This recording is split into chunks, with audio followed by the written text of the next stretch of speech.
जय जिनेन्द्र। हम लोग देख रहे हैं कि बहुत सारे लोग न जाने क्यों पशु पर जो अत्याचार होते हैं उसके लिए हमारे ग्रंथों का सहारा लेते हैं, भगवान का सहारा लेते हैं। मैं समझ नहीं पाया कि ऐसी क्या मजबूरी आ गई है कि हम हमारे भगवान को उस चीज़ में जोड़ना चाहते हैं।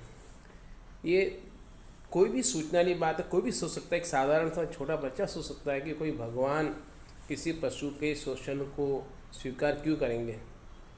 कोई भगवान स्वीकार नहीं करता शोषण को, मगर हमारे लोग, मैं देखता हूँ काफ़ी सारे लोग खड़े हो जाते हैं भगवान के शोषण को लेकर कि भगवान ने शोषण किया था। कोई भगवान पशु का शोषण नहीं करता है। अगर कोई तीर्थंकर प्रकृति के जीव ऐसा करता है तो फिर तीर्थंकर प्रकृति का बंध कैसे होगा। दया बहुत ज़रूरी है। हमारे भगवान किसी पशु को नहीं बांधते हैं। हमारे भगवान किसी पशु को उसके माँ से दूर नहीं करते हैं, एक बच्चा और माँ से अलग नहीं करते हैं।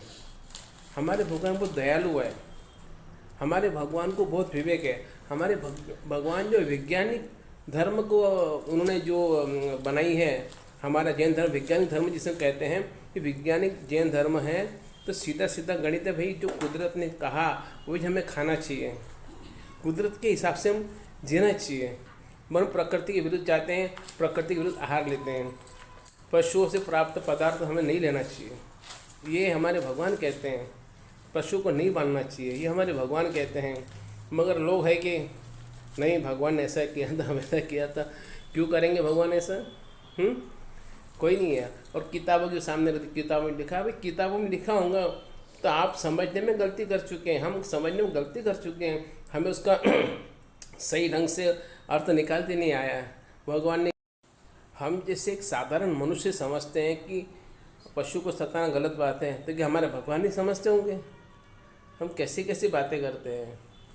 बड़ा दुख होता है कि लोग मंदिर जाते हैं, पूजा पाठ करते हैं, मगर पशु के शोषण को सही ठहराते हैं। किसी की हिम्मत नहीं होती है वो कहे कि नहीं भाई पशु को नहीं बांधना चाहिए, पशु के साथ अत्याचार नहीं करना चाहिए, उनका बलात्कार कराने में मदद नहीं करना चाहिए। कोई नहीं कहता है। सब समझते हैं, मन में सबको पता है सही क्या है गलत क्या है, मगर न जाने कैसी हमारी बेबसी है, व्यवस्था है कि हम स्वीकार नहीं करते। करिए ना स्वीकार, पाप नहीं लगेगा, पुण्य लगेगा। आप स्वीकार कीजिए। आप भले कोई पशु उत्पाद उपयोग में ले रहे होंगे तो कोई बात नहीं, मगर मन में कहिए तो सही कि नहीं यार ये मैं गलत कर रहा हूँ। जैसे हम लोग कहते हैं ना, रात को हम लोग, बहुत से लोग रात को खाना खाते हैं, लेकिन स्वीकार करते हैं कि हम नहीं, रात को खाना पाप में कहते हैं। हम भले खाते हैं, हम महसूस करें रात को खाना खाए पाप है। आलू खाना भी हमारे यहाँ उचित नहीं समझते, हम खाते हैं आलू प्याज खाते हैं, लेकिन हम उसका महिमा मंडन नहीं करते, नहीं उसको हम सही नहीं ठहराते। हम कहते हैं आलू गलत है, हम कहते हैं रात को खाना गलत है। हम भले रात को खाते हैं तो कम से कम कहिए तो सही कि भाई पशु से प्राप्त चीज़ें हमारे लिए नहीं है, पशु से उत्पाद जो मिलता है वो हमारे लिए नहीं है। कहिए, जैन होने का दायित्व निभाइए। एक अच्छे जैन, एक सच्चे जैन वही होते हैं जो कि दूसरों की पीड़ा समझें।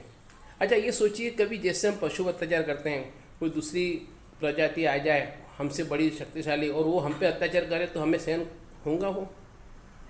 जिस तरह से हम पशु को बांध देते हैं, रस्सी में जकड़ लेते हैं, उसके बच्चे को दूर कर देते हैं उससे, कल को कोई दूसरी प्रजाति आ जाए हमसे बलशाली, वो अगर ऐसा करे तो क्या हम सहन कर पाएंगे?